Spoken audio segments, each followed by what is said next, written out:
हम BA programme के हिंदी ए इकाई 2 के पाठ 1 सम संप्रेषण के प्रकार मतलब बात करने या सूचना देने के अलग अलग तरीके के बारे में बात करेंगे। यह पाठ हमें बताता है कि लोग अलग अलग तरीके से कैसे सूचना आदान प्रदान करते हैं, अपनी बातें कैसे एक दूसरे से करते हैं या कोई न्यूज़ एक दूसरे को देते हैं, सूचना कैसे आदान प्रदान करते हैं। एक तरफा संप्रेषण वन वे कम्युनिकेशन, जब सिर्फ एक व्यक्ति बोलता है और दूसरा सुनता है लेकिन जवाब नहीं देता तो उसे एक तरफा संप्रेषण कहते हैं। जैसे हम रेडियो पे न्यूज़ सुनते हैं या फिर टीवी पे न्यूज़ देखते हैं तो वो एक तरफा संप्रेषण होता है, क्योंकि वो तो अपनी बात बोल देते हैं लेकिन हम उन्हें कुछ नहीं बोल सकते। जैसे स्कूल में पढ़े और कोई बच्चा कुछ ना बोले तो वो एक तरफा संप्रेषण होता है, अगर कोई बच्चा सवाल ना पूछे तो। ऐसे ही जैसे आप यूट्यूब पे मेरी वीडियो देख रहे हैं लेकिन आप मेरे से क्वेश्चन नहीं कर सकते, आप खाली मेरी वीडियो देख रहे हैं और पढ़ रहे हैं, तो वो एक तरफा कम्युनिकेशन हो गया, मतलब एक तरफा संप्रेषण हो गया, मतलब वन वे कम्युनिकेशन। द्विपक्षीय संप्रेषण मतलब टू वे कम्युनिकेशन, जब दो लोग या दो पक्ष आपस में बात करते हैं और दोनों की प्रतिक्रिया होती है तो द्विपक्षीय संप्रेषण कहलाता है। उदाहरण के तौर पर आप उदाहरण के तौर पर दोस्त आपस में बात कर रहे हैं, छात्र और शिक्षक के बीच सवाल जवाब, इंटरव्यू में मीटिंग। खास बात इसमें सुनना और जवाब देना दोनों होता है।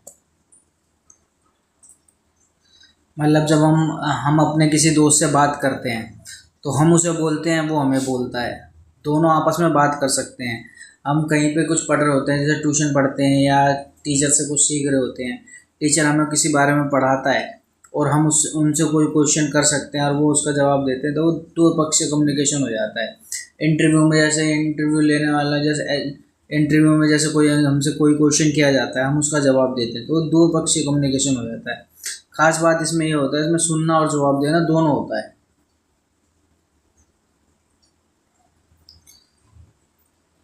सामूहिक संप्रेषण मतलब ग्रुप कम्युनिकेशन, जब एक व्यक्ति कई लोगों से या कई लोग आपस में समूह में बात करते हैं तो उसे सामूहिक संप्रेषण कहते हैं। उदाहरण के तौर पे कक्षा में चर्चा, जैसे हम क्लास में किसी चीज़ के बारे में बात कर रहे होते हैं, मीटिंग की में बातचीत कर रहे होते हैं, या एक मंच पर भाषण देना। जैसे हम कक्षा में ग्रुप में बैठ के स्टडी करते हैं, बात करते हैं, आपस में डिस्कशन करते हैं किसी चीज़ के बारे में, या हम ऑफिस में होते हैं और ऑफिस में कोई किसी चीज़ पे मीटिंग चल रही होती है तो सब आपस में बोलते हैं, कोई टीम स्ट्रेटजी बनाते हैं।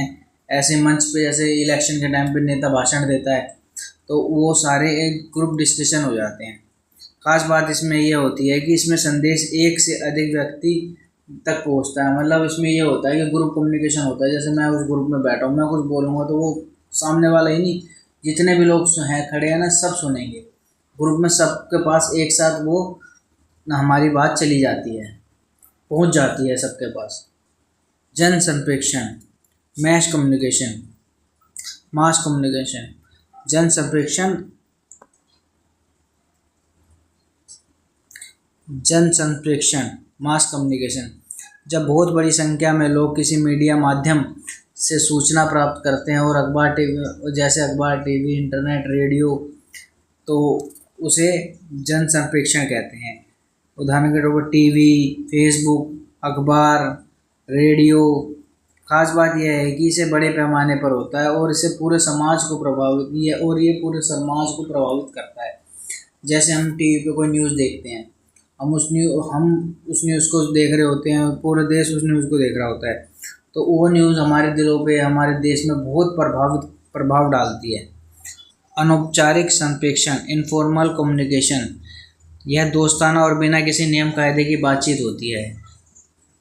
इसे हम ये कह सकते हैं, हम आपस में दोस्तों के संग जो बातचीत करते हैं, व्हाट्सएप पे चैट करते हैं, बाज़ार में कोई मिल गया उससे बातचीत कर ले, जिसका कोई ऑथराइज नहीं है, मतलब जो हम ऐसे ही किसी से बात कर लेते हैं, अपने दिल की बात कर लेते हैं या अपने दोस्तों के संग मस्ती कर लेते हैं, वो अनौपचारिक होती है, मतलब अनऑफिशियल, तो उसे कहते हैं अनौपचारिक संप्रेषण। औपचारिक संप्रेषण यह एक नियमित, व्यवस्थित और संस्था या दफ्तर के नियमानुसार होने वाला संप्रेषण होता है। मतलब ये एक ऑफिशियल होता है, जैसे आपको ऑफिस से कोई ज्वाइनिंग लेटर मिल गया, रेजिग्नेशन लेटर मिल गया, या आपको किसी ने ऑफिशियल कोर्ट से कोई आदेश आ गया, या कोई एफआईआर हो गई, या स्कूल में कोई नोटिस दे दिया, या आपके ऑफिस से कोई मेल आ गया, वो सारे ऑफिशियल होते हैं। उसे फॉर्मल कम्युनिकेशन कहते हैं, औपचारिक संप्रेषण कहते हैं।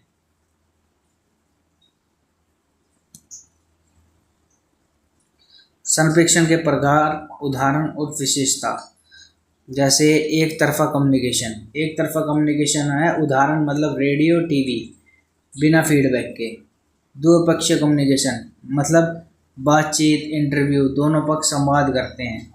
सामूहिक कम्युनिकेशन, ग्रुप चर्चा, सेमिनार, एक साथ कई लोग आपस में बातचीत करते हैं, उसे कहते हैं ग्रुप सामूहिक संप्रेषण।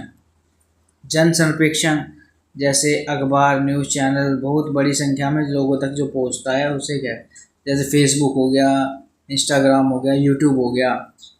औपचारिक औपचारिक हो गया जैसे ऑफिशियल, स्कूल नोट, सरकारी मेल, ये नियमबद्ध और ऑफिशियल होते हैं। इसको एक तरीके से लिखा जाता है, एक अच्छी भाषा में लिखा जाता है। और अनौपचारिक, जो दोस्तों से बात करते हैं, व्हाट्सएप चैट करते हैं, खुली और निजी बातचीत। ये अनौपचारिक मतलब खुल के बिना किसी नियम के अपने दिल की बात बोलते हैं, बातचीत करते हैं, उसे अनौपचारिक बातचीत कहते हैं, अनौपचारिक संप्रेषण कहते हैं। चैप्टर का निष्कर्ष। संप्रेषण कई रूप में होता है। कभी हम अकेले सुनते हैं, कभी जवाब भी देते हैं, और कभी बहुत से लोगों तक बात पहुंचाते हैं। बात को सही तरीके से सही माध्यम से ये कहना ही सफल संप्रेषण है। अगली वीडियो में हम बात करेंगे पार्ट 2, संप्रेषण आधारित रिपोर्ट लिखना। विषय, उदाहरण, मानसिक व्यवस्था, जागरूकता, कचरा प्रबंधन।